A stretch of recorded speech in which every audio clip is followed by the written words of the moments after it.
Британскиот бренд Jaguar Land Rover во иднина ќе биде застапен во нашата држава од компанијата Automobili Group, која е новиот официјален увозник за македонскиот пазар. Новиот дистрибутер на британските икони, освен во нашата држава, ќе го застапува генералниот импортер Wallis Automotive Europe за овој регион и на соседно Косово. Како што потенцира генералниот директор на Automobili Group Кочо Бураку на пресконференција одржана во ресторанот Фор, долгогодишно искуство во оваа индустрија им дава за право да бидат сигурни во успехот на Jaguar и Land Rover во Македонија и Косово. Тој ветува брза испорака до крајните потрошувачи, подобра техничка поддршка, развивање на продажбата во овој сегмент на премиум автомобили за целосно задоволство на клиентите. Тој се заблагодари на Wallis Automotive, официјалниот застапник на возилата на Jaguar и Land Rover за Адриатик регионот, за искажаната доверба. На крајот потенцираше дека во моментот се подготвува новиот објект исклучиво за британските брендови на површина од 680 метри квадратни, чие официјално отворање се очекува во април 2017 година. На присутните им се обрати и генералниот директор на Wallis Automotive Ендрю Прест, кој не го крие задоволството од соработката со еден од навистина сериозните партнери, компанијата Automobili Group. Британскиот производител Jaguar Land Rover бележи фантастични резултати на глобално ниво, а новиот увозник ќе се обиде на свој начин да ги потврди и во Македонија. Jaguar оваа година забележа раст од 82% и во моментов представува најбрзо растечка автомобилска марка во Европа. Исто така, до крајот на оваа финансиска година, Jaguar и Land Rover, кои располагаат со најмладата гама, ќе комерцијализираат и 3 нови модели, кои набрзо по лансирањето ќе се најдат во понуда и на Automobili Group. Заврши потрагата по најстарата фиеста во Македонија на Mida Grand Motors. Како што потенцира првиот човек на македонскиот импортер Дритон Заири, кампањата се реализира повеќе од успешно. Тој напомена дека се особено задоволни што Македонија се вклучи во глобалното одбележување на јубилејот 40 години Ford Fiesta, која досега е продадена во околу 17 милиони примероци. Беше мощно и возбудливо, апострофира Заири, при оваа потрага каде се сретнале со многу своји верни клиенти од најразлична возраст, пол, професија и слично. Целта е исполнета. Пронајдена е најстарата фиеста во Македонија. Станува збор за моделот првата генерација на бестселерот на синиот овал од 1979 година во собственост на Бојан Тодоровски, кој не криеше дека ова е неговата прва љубов, која ја наследил од дедо му и на неа научил да вози. На оваа фиеста за сега не се направени никакви корекции за да ја задржи незината автентичност и веднаш по пресот автомобилот ќе влезе во лимарницата, а потоа и во механичкиот сервис и за околу 40 дена Mida Grand Motors одново ќе ја представи најстарата фиеста во ново руво.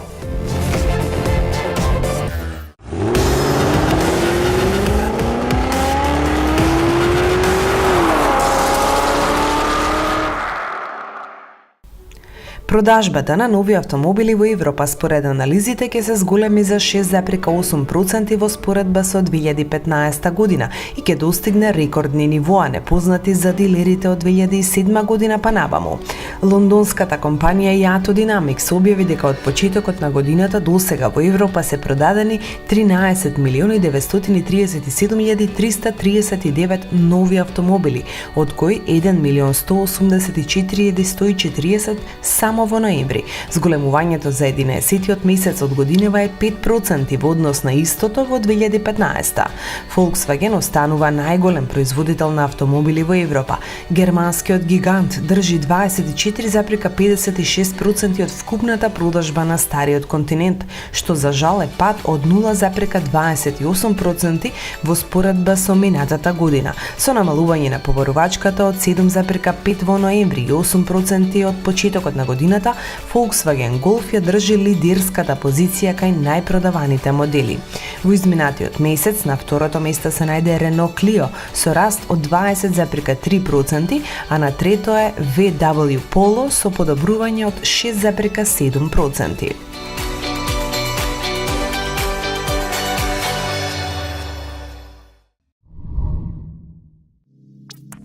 Honda Motors, основана во 1948 година, објави дека општото глобално производство на брендот ја мина границата од 100 милиони единици од почетокот на составувањето на првиот масовен модел T360 на компанијата во 1963 година. Само 15 години по стартот на производството, Honda евидентира составување на својот автомобил со сериски број 5 милиони. Во 1982 година јапонците започнаа со производство на Акорд во САД, а следната година беше регистрирана изведба со бројот 10 милиони. Јубилејните граници од 20, 30, 40 и 50 милиони произведени автомобили се постигнати во 1990, 95, 99 и 2003 година. За неполни 14 години јапонците стигнаа до бројка од 100 милиони, што е навистина за почит и факт дека незините модели се барани на пазарите ширум светот.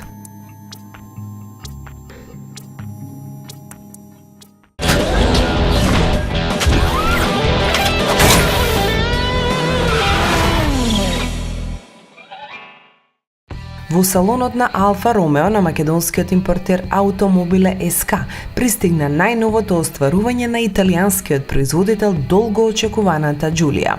Тоа што мора да се признае дека убавицата и без цел куп карбон, прагови и спойлери кои најнапред ги видовме кај топ верзијата Quadrifoglio изгледа заводливо, а многу е полесна поради фактот што обемно се применуваат алуминиум, композитни материјали, јаглеродни влакна, како и во стандардните верзии на конкурентот на Mercedes C-класа и Audi A4. Верзијата на Џулија со 2,2 литарскиот дизел тежи само 1374 кг, што е за 130 кг помалку во споредба со серијата 3 на BMW. Италијанците нудат и комплетно нов 2-литарски бензинец со турбо надполнење, 200 конски сили и вртежен момент од 330 Нм. Електрохидрауличната контрола на вентилите Multi-Air е дел од технологиите со кои што располага бензинецот. Веќе споменатата 2,2 литарска дизел верзија пристигнува со 150 конски сили и 380 Нм, односно со 180 конски сили и 450 Нм. Новиот бензинец стандардно доаѓа со 8 степен автоматски менувач, додека обата дизели се достапни во комбинација со 6 степен мануелен менувач или како опција со 8 степениот автоматик. Погонот е назад, а како опција се нуди и на сите тркала. Достапни се 3 нивоа на опрема: Џулија, Супер и Quadrifoglio.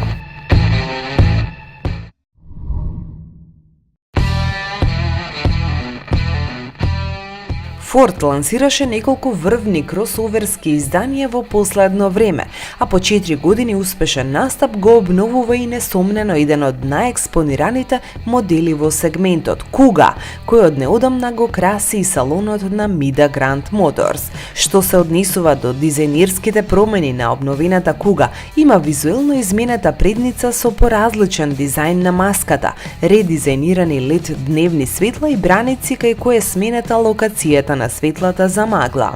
На задниот дел поинаков е капакот на багажникот, како и задните светла. Купувачите ќе може да изберат 17, 18 или 19 инчни тркала, како и две нови бои: Гард, Греј и Копер Пулс. И интериерот не е премногу сменет во однос на оној во досегашното издание. Од она што треба да се издвои секако е новиот екран, кој сега е со поголеми димензии и има помалку копчиња за контрола на климата и аудиосистемот, додека на централната конзола е додадена електронска рачна сопирачка.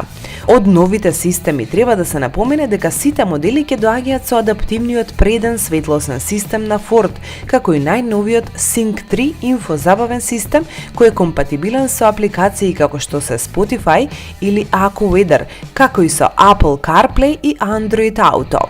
Во поглед на моторите понуден ќе биде нов поефикасен 1,5 литарски дизел од 120 конски сили со потрошувачка од 27 км на литар и CO2 емисија од 115 грама на километар, како 1,5 литарски турбо бензинец од 120 конски сили, потрошувачка од 19 км на литар и CO2 емисија од 145 грама на километар.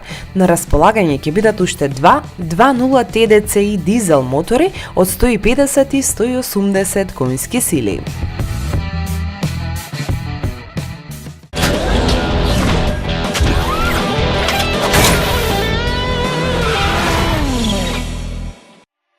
Најмокниот сериски модел на Lamborghini, моделот Aventador, кој се произведува од 2011 година, ќе добие уште посилна варијанта која ќе биде лансирана на салонот во Женева во март. За 5 години оваа верзија доби голем број на специјални верзии, како и импресивната модификација SV. Се очекува новината да добие додаток S кон името и ќе се вика Aventador S, а не Aventador LP744, како што во моментот е познат на публиката, која е една од најмокните верзии на моделот. Интернет изданието Lambo Cars објавува слики на супермоделот, од кој станува јасно дека таа ќе добие различни предни и задни браници. Ќе има промени во внатрешноста, инструмент таблата ќе биде заменета со онаа од верзијата SV. Ќе се појави нов мултимедијален систем. Техничките карактеристики на обновениот Aventador засега остануваат во тајност, но се очекува 6,5 литарскиот V12 мотор да има моќ од 740 конски сили, што е за 40 конски сили повеќе од сегашниот стандарден модел. Поинтересно сепак е појавата на подсврста шасија која се појави кај извидбата Centenario. Се тврди дека во Lamborghini веќе тестираат ваков прототип.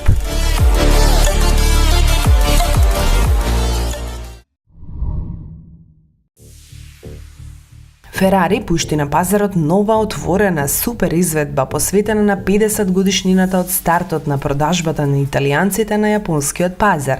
Автомобилот се нарекува J50, Japan 50 и ќе излезе во серија од 10 примероци кои се опремени со мотор од 690 конски сили. За креирање на моделот се потрудиле експертите од одделот Special Projects и од Центарот за дизајн на Ферари во Маранело. Во основата на машината е моделот 488 Spider, но J50 се разликува од него целосно со нова каросерија тип Targa. Од компанијата додаваат дека возилото треба да потсетува на неколку модели на Ферари од 70-тите и 80-тите години на минатиот век. Во изгледот на машината може да бидат откриени линкови кон GTO, F40 и F50. На изглед, J50 се разликува по аеродинамичните елементи од карбон, 20-инчни алуминиумски филни и целосно LED диоди во оптиката. Хаубата е направена од прозирен поликарбонат. Покривот на автомобилот се состои од два дела и е направен од карбон. Интериерот на возилото не се разликува од оној на 488 Spider, но клиентите ќе имаат многу поголеми можности за персонализација. Моторот е исто така од донаторот 3,9 литарски Twin Turbo V8, но силата е за 20 конски сили поголема од онаа на 488 Spider. За сега техничките карактеристики на J50 се тајна, но 488 Spider забрзува од 0 до 100 км на час за 3 секунди, а до 200 км на час за 8,7 секунди. Максималната брзина на возилото е 325 км на час.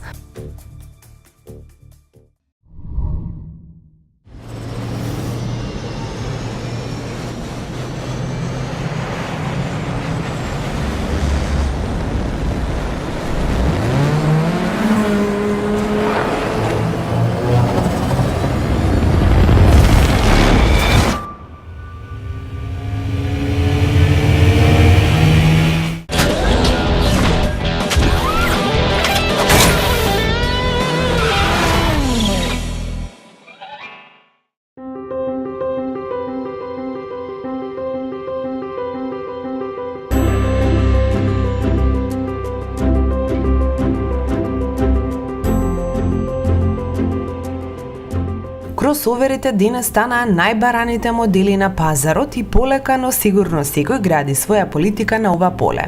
Не би можело да се замисли дека некој производител кој држи до тоа да е меѓу главните играчи, да нема вакво возило во својата понуда. Согласно политиката што има Volkswagen како групација, каде работите секогаш се решаваат според онаа полека, но сигурно дојде ред и шпанската филијала Seat да понуди свој производ на оваа тема.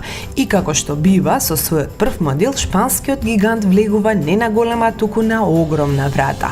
Точно е тоа дека конструкцијски тоа е дефинитивно Volkswagen Tiguan, но сепак дотаран во малку поинакво одело. Факт е дека подвозјето е идентично, како и моторите, па високо софистицираната технологија, опремата. Да, скоро, ама скоро се е исто, но едниот е во одело на William Fioravanti, а другиот во Desmond Marion и со различен број.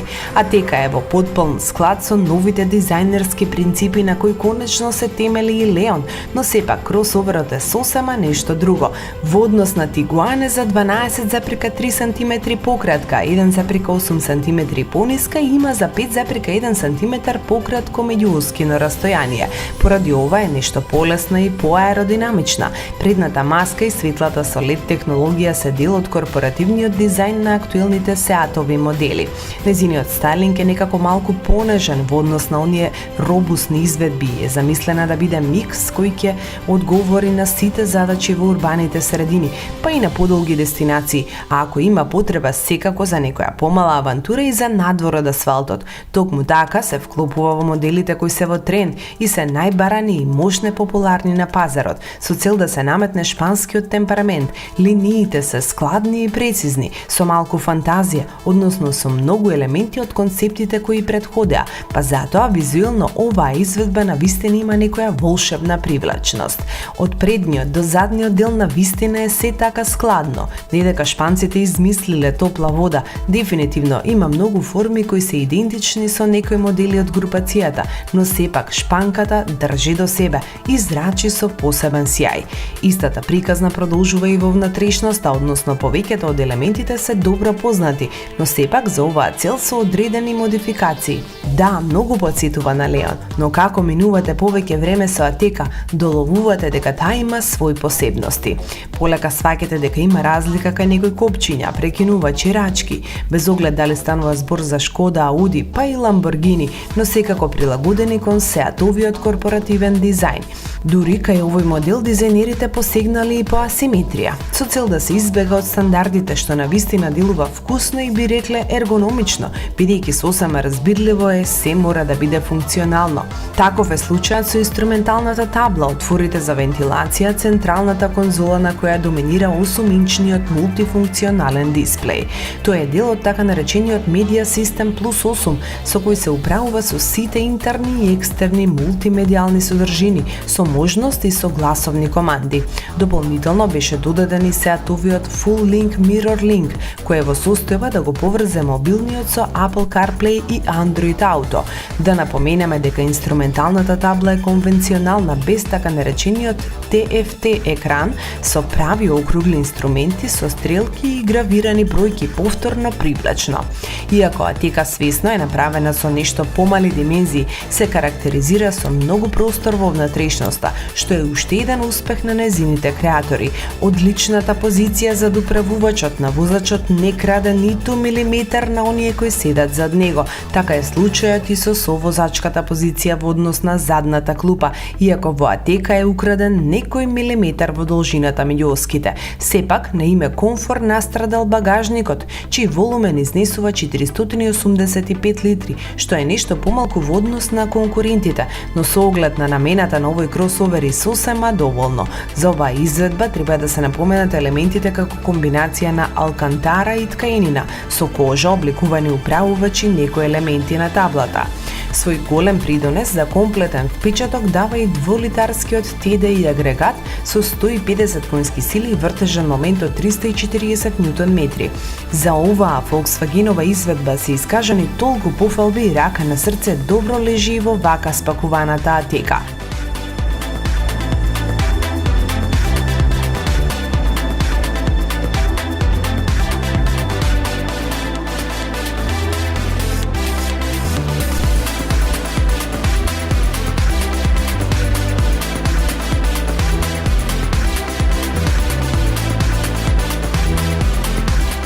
Солидните перформанси до стотка за 9 секунди и максимална брзина од 196 км/ч ќе бидат доволни за голем број купувачи, бидејќи Атека добро забрзува и има доволно резервана вртежен момент. Посебно импресионира при поголеми брзини на автопат, но тогаш поради ветерот во атрактивно обликуваните ретровизори, а можеби и недоволна изолација, се соочувате со поголема бучавост во кабината. Сепак би ја потенцирале еластичноста на моторот, без посебни напори, па и во дадени ситуации што секако влие и на потрошувачката на гориво, која беше на ниво нешто над 7 литри во град и под оваа граница на отворено. За комплетен филинг можеби недостасува можност за избор на DSG менувач, кој е достапен само кај помоќната варијанта на овој агрегат со 190 конски сили. Не дека и на овој 6-степен менувач кој го имавме во тесниот модел нешто му недостасуваше. Со краток од, прецизен, имаме забелешка, но сепак во една ера на автоматизација, ако веќе се нудат толку опции, зошто клиентите да не се размазат до крајни граници? Но да не забораваме на многу важниот финансиски аспект. Тесниот модел имаше погон на сите 4 тркала, наменет за мокра и ледена патека, за макадам и веќе потенциравме полесни офроуд авантури.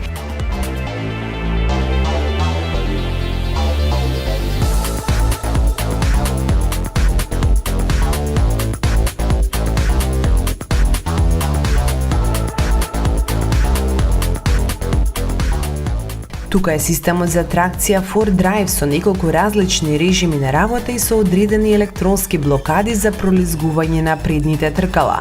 Корисно и ефикасно, што сепак атека ја чини она што е кросовер.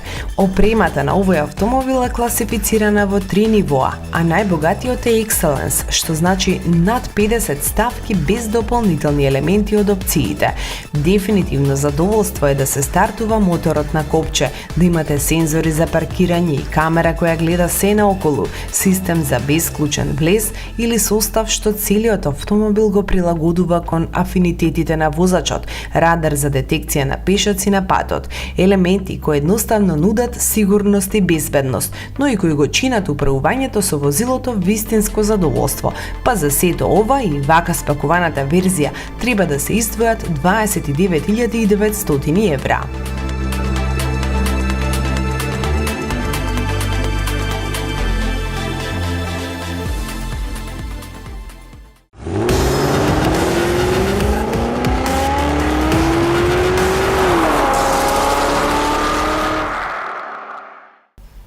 SnapScan е револуционерна технологија на производителот на гуми Nokian Tires, која ја мери длабочината на шарите во движењето и го информира возачот за состојбата на гумите. Процесот е многу едноставен, но ефективен. Автоматски скенер низ кој поминува возилото ги анализира гумите, а камера го регистрира возилото и неговиот регистарски број. Кога скенирањето ќе заврши, возачот може да побара да ги добие резултатите бесплатно по SMS или имейл.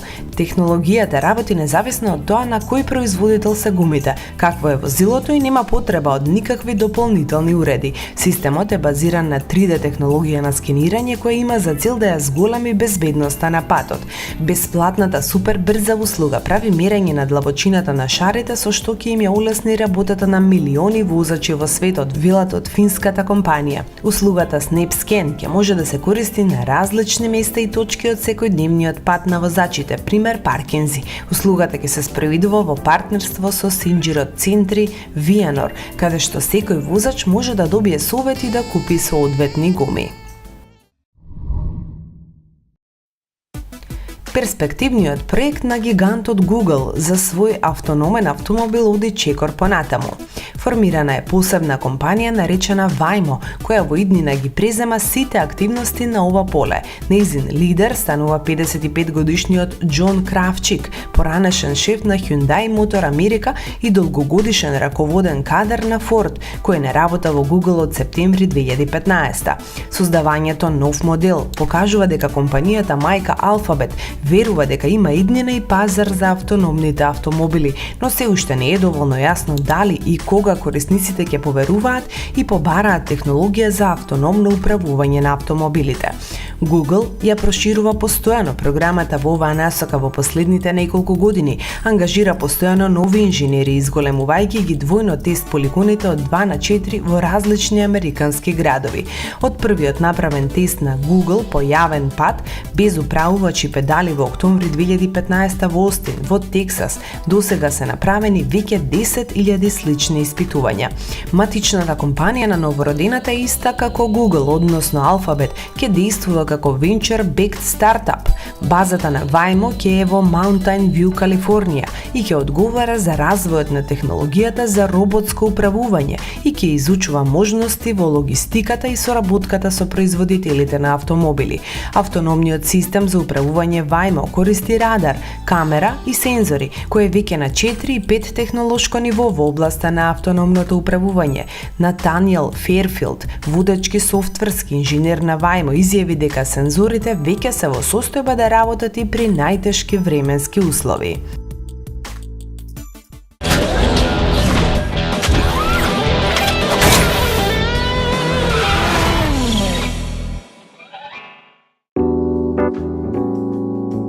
Уште една година е зад нас. Според направените анализи, ние би ја вброиле во оние 23 колку што Автоплус е присутен на македонската медиумска сцена меѓу поуспешните. Освен ревијата која добива од број во број се пософистицирани трендовски дизајн, со збогатен број на страници и автоматски повеќе содржини, годинава имавме и редизајн на нашиот портал, а влеговме и во третата сезона на нашата телевизиска изведба. Воедно ја продолживме соработката со голем број медиуми во државава, било тоа да се од пишаната реч или електронски. Една од најважните работи што секако го исфрли Автоплус во преден план во многу сегменти е што и натаму го трасираме патот за се поголемото присуство на хибридни и електрични возила. Застанавме цврсто зад идејата за можни владини субвенции на ова поле, во иднина и кај нас, согласно искуствата во Европа, максимално ја поддржуваме и нудиме соработката со институциите, со кои досега ја имавме, пренесувајќи ги нашите искуства пред се од остварените посети во неколкуте европски метрополи во текот на изминатите неколку години, како и оваа што изминува. Италијанскиот медиумски гигант Quattro Ruote, нашиот партнер во 2016 година, го одбележа своето 6-децениско постоење, па и ние на свој начин се вклучивме во активностите и прославата на овој редок јубилеј. Автоплус со своите представници беше дел од можеби најголемата манифестација во рамките на прославата, средба со великаните на дизајнот во организација на Quattro Ruote Academy. Програмата опфаќаше уникатна можност избрана група на млади дипломирани студенти од дизајн училишта и млади професионалци кои веќе работат со дизајн центрите на светските производители да се сретнат и да научат уште повеќе од искуствата на мајсторите на дизајнот. На едно место се најдоа најголемите имиња на светскиот автомобилски дизајн: Еден да Силва, Џуџаро, Накамура, Макговерн, Манцони, кои во текот на една седмица не пренесоа во еден поинаков свет, димензии, пропорции. Како дел од активностите беше и дружењето Клуб 3 секунди, каде на патеката на Вајрано крај Милано седнавме зад управувачот на ѕверките од најголем калибар: Ferrari 488 GTB, McLaren 675 LT Coupe, Nissan GTR, Porsche 911 Turbo S и Audi R8 V10+. Сите тие беа дел од манифестацијата поради фактот што забрзуваат до 100 за 3 секунди. Успеавме да ги скрутиме над илјадниците за брефтани коњи, а како и на кој начин можевте да видите и во неколкуте изминати серијали на Автоплус на оваа телевизија. Кога сме веќе кај разулавените макини, би требало да напоменеме дека имавме можност да возиме некој од нив и овде кај нас. Приоритет секако и даваме на манифестацијата Porsche Road Tour, која во целост го надополни отворањето на новиот салон на штутгарскиот гигант во Македонија, за да следниот ден се најдеме зад управувачот на дури 5 изведби, со новиот 718 Boxster S, обновениот 911 Turbo S Coupe, легендата 911 C2 S Cabrio, како и престижните Panamera SE Hybrid и Cayenne Turbo S. Настан кој исто така заслужува да се одбележи е BMW Generation X Road Show, патувачка манифестација која го промовира целото семејство на SUV остварување на баварците, меѓу 10 други европски земји пропатува и низ Македонија. На потегот Скопје Маврово, на падините на Бистра и назад се дружевме со моделите X1, X3, X4, X5 и престижната X6, а посебно задоволство представуваа оние со додатокот M, односно новините од спортската филијала X4M, X5M и X6M. Кога сме кај офроуд возбудувањата, вистинско задоволство беше да се биде дел од Нисан Маврово авантурата, каде во едно несекојдневно акање по сртовите на планините на Западна Македонија се запознавме со врвните перформанси на новиот пикап со страшни терански способности Навара. Круна на настаните од ваков карактер би рекле дека беше Volvo Балканската турнеја, каде имавме блиска средба со новината на шведскиот гигант моделот S90, но и уште неколку представници од гамата. Вреди да напоменеме дека и Нисановата Навара и адутот на топ Volvo S90 подоцна ги имавме на дополнителен тест во нашата редакција. Што се однесува до салонските светски манифестации, се обидовме да ве прошетаме низ сите меридијани на земјината топка и да ви представиме што се од новините донесоа тие во 2016.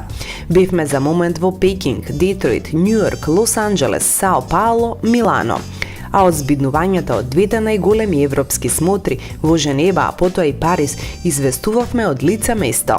Ви доловивме за се што е ново во автомобилскиот свет, а преку директни контакти, интервјуа, изјави, стигнавме и до ексклузивни информации. Кога сме кај патувањата, и овој пат реализиравме голем број посети на повеќе светски или паневропски презентации. Патувавме на покана на BMW, Mini, Ford, Opel, Volvo, Renault, Mazda.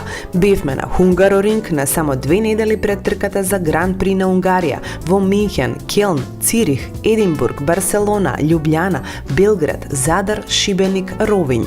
Освен на патиштата низ светот и Европа, изминавме километри и километри овде и кај нас во тест возењата. Со желба на што поадекватен начин да ги доближиме моделите кои се нудат на македонскиот пазар до вас гледачите. Од BMW, односно од македонскиот импортер M-Car, добивме на тест неколку модели 320D, X4, како и хибридното издание X5 X-Drive 40E. Кога сме кај M-Car, реализиравме еден тест на Mini, првиот модел на компанијата со 5 врати. Со оглед на застапеноста со повеќе брендови од Porsche Македонија, имавме на вистина богата понуда. Шкода Superb, која беше автомобил на годината кај нас за 2016, со која патувавме и до Женева, потоа Audi A4, а на крајот Seat Ateca. Од Kia Motors Македонија ги добивме на управување двете кросоверски икони, новите генерации на Sportage и Sorento.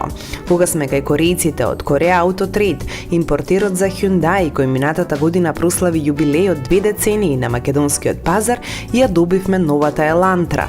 Во повеќе наврати седнавме зад управувачот на автомобилот на годината за 2016 во Европа, Opel Astra, а посебно задоволство беше да се минат неколку километри со врвните офроуд остварување како Land Rover Discovery Sport и Lexus NX 300H.